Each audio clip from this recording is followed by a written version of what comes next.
Gràcies. Bé, la setmana passada ja a la comissió extraordinària ja vam dir la majoria del que podíem dir d'aquests pressupostos, malgrat el debat que aquí s'està produint. Compartim, com deia el senyor Pisarello, que els pressupostos marquen prioritats polítiques. I aquí és on nosaltres, ja li vam dir la setmana passada, ho vam dir el mes de novembre, ho hem dit en anteriors ocasions, entenem que aquests pressupostos no marquen les prioritats polítiques que per nosaltres hauria de respondre ara mateix, o les que les marquen polítiques que no s'adeqüen a propostes permanents, transformadores i que vagin a l'arrel. Ho vam dir i ho seguirem dient. Els pressupostos no és només una qüestió de pujar o baixar partides. Van acompanyades també del que després es desenvolupa amb aquells números.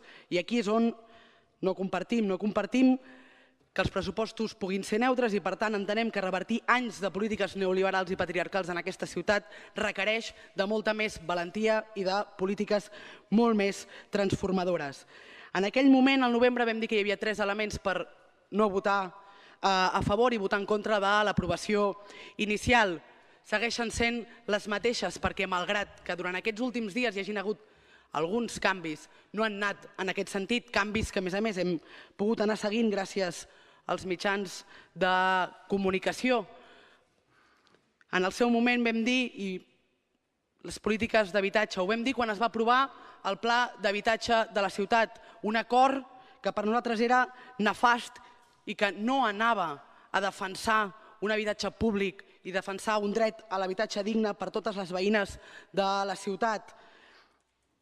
Per tant, en el pressupost aquest, en les polítiques d'habitatge, en el fons és l'herència d'aquest pacte i és la continuïtat o l'aplicació d'unes polítiques que nosaltres no compartim. I compartim amb vostès que l'habitatge és clau en aquesta ciutat i que garantir el dret a l'habitatge és clau, però no així, o que així no es garanteix tal com correspondria. També ja en el 2016, quan en les modificacions pressupostàries el nostre grup municipal va entendre que era el moment d'estendre la mà amb el govern de Barcelona en Comú, de proposar polítiques transformadores, d'anar a l'arrel i proposar eines que fossin permanents per les condicions de vida de les veïnes, vam plantejar la necessitat de treballar les municipalitzacions i les remunicipalitzacions. I en canvi, al llarg d'aquests anys, hi ha hagut alguna iniciativa, però molt lluny d'allò que entenem que caldria i d'allò que esperàvem que podíem fer. Ara que el 2019 s'acabarà la concessió del servei de residus i neteja on està, on podem començar un servei important i que representa un alt volum del pressupost de la ciutat i, en canvi, estem començant ja a elaborar els plecs per la nova concessió.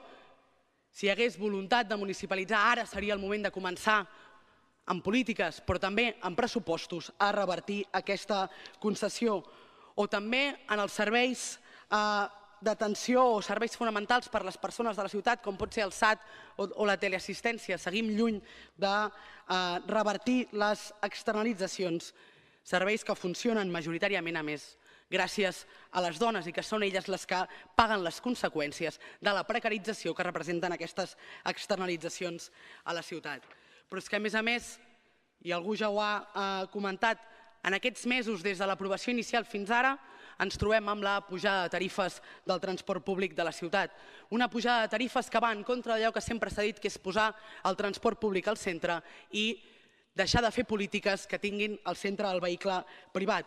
Pujar les tarifes del transport públic l'únic que fa és encarir la vida a les classes populars de la ciutat i dificultar encara més poder tenir vides dignes. Per tant, davant d'això nosaltres no podem votar a favor d'aquests pressupostos i, per tant, ens mantenim en allò que ja vam fer el mes de novembre. I arribem ara, en aquest moment, i finalment hem d'aprovar, que nosaltres posaríem en dubte que ara fos el moment d'aprovar-lo, un pla econòmic i financer. Aprovar de forma preventiva és, per nosaltres, si més no, estrany. Si denunciem el 135, cal que tensionem també des de l'Ajuntament la relació política amb l'autoritat que ens fiscalitza. El pla econòmic financer no deixa de ser una conseqüència del control de Montoro, de les intervencions financeres. I, per tant, cal que també des d'aquí a l'Ajuntament treballem per denunciar això i, per tant, per tensionar aquestes relacions. Vostès argumenten que es tracta de no limitar més la capacitat d'inversió. D'acord. Doncs llavors prioritzem de manera clara quines són les inversions que no hem de limitar. Les inversions que vagin realment a garantir polítiques permanents per totes les veïnes, per garantir polítiques que reverteixin la situació de desigualtat que ara mateix viu la ciutat i, per tant, per enfortir de manera clara la gestió pública d'aquesta ciutat, per començar a recuperar de manera clara el que és els serveis públics que siguin realment públics a la ciutat. Gràcies. És el torn ara del regidor.